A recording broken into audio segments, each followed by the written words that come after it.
Chẳng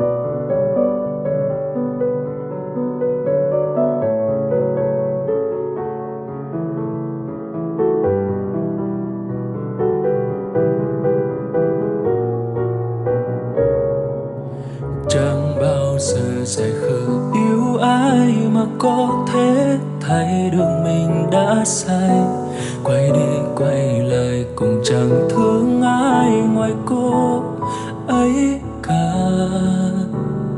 Nhiều lần bên cạnh người em yêu mà anh vẫn xa như chưa từng xem.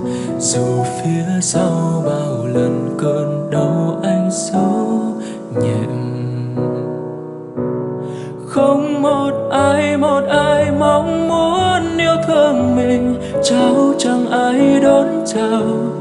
Đừng em thương lại dù một chút thôi cùng lớn lao.